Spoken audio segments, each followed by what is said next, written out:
सल्तनत उस्मानिया टूटने से लेकर आज 102 साल होने को हैं। दुनिया में 52 इस्लामी ममालिक हैं।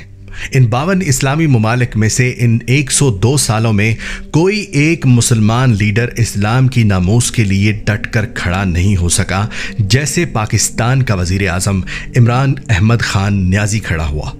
न सिर्फ इस्लाम को बतौर मजहब इज़्ज़त दिलाई, बल्कि आखिरी पैगम्बर इस्लाम नबी रहमत हज़रत मोहम्मद सल्लल्लाहु अलैहि वसल्लम की नामूस पर भी सारी दुनिया के सामने डट कर खड़ा हो गया।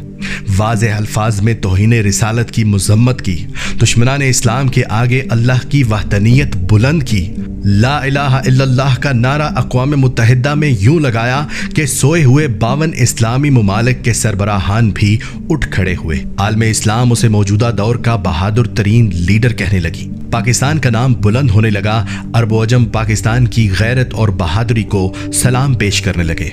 काबा से लेकर मस्जिद अक्सा तक पूरी इस्लामी दुनिया को मुत्तहिद करने की कोशिश करने वाला वज़ीर आज़म इमरान अहमद खान न्याजी इय्याका नाबुदु व इय्याका नस्तईन पर इतना निडर हो गया कि वतन अजीज़ को मदीना जैसी रियासत बनाने की कोशिश करने लगा।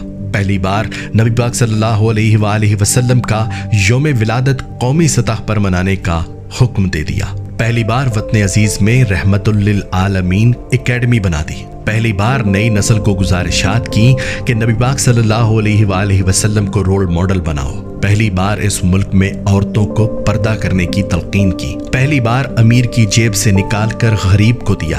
पहली बार इस्लामी जमहूरिया पाकिस्तान को मगरिब की गुलामी से निकालने के लिए अपनी जान दाव पर लगाने वाला इमरान अहमद खान न्याजी आज इस इल्जाम से दोचार है कि वो मुसलमान ही नहीं, एक ही कुरान पढ़कर 22 करोड़ अवाम को कई फिरकों में तकसीम कर दिया गया। फिर भी सबको मुत्तहिद करने का ख्वाब देखने की वजह से एक अल्लाह और उसके आखिरी नबी हज़रत मोहम्मद सल्लल्लाहु अलैहि वसल्लम पर ईमान रखकर दुश्मन मालिक की आंखों में आंखें डालकर फाइट बैक की धमकी देने पर आज बैरूनी ताकतें हमारी कौम को मजहब के जरिए उकसाकर आपस में लड़ा रही हैं। कुफार की ये चाल हम खूब समझ चुके हैं।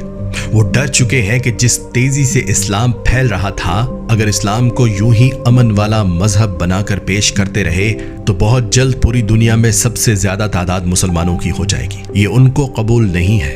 यही वजह है कि हमारे ही कलमे को, हमारे ही कुरान को, हमारी ही नबी पाक सल्लल्लाहु अलैहि वसल्लम की जात को हम पर इस्तेमाल करके हमारे मुल्क में अनारकी फैलाई जा रही है। वो मुल्क जिसे दहशतगर्दी से आजाद करवाने में 20 साल लगे, वो मुल्क जिसे दुनिया अब अमन का मुल्क तस्लीम कर चुकी थी, वो मुल्क जिसे सियाहत के लिए फेवरेट डेस्टिनेशन करार दिया जा चुका है, आज पूरी दुनिया का मीडिया फिर से उस मुल्क को एक दहशतगर्द मुल्क बनाकर पेश कर रहा है। कलमा गो 4 पुलिस वालों को बेदर्दी से शहीद कर दिया गया। 400 से जायद पुलिस वालों को तशद्दुद करके शदीद जख्मी कर दिया गया। ट्रैफिक मुअत्तल, स्कूल बंद, अस्पताल बंद, जिसकी वजह से खाने पीने की सप्लाई भी बंद होकर रह चुकी है। हम बहुत बढ़ चुके फिरकों में, हम बहुत बढ़ चुके सियासत में, हम बहुत बढ़ चुके रंग व नस्ल में।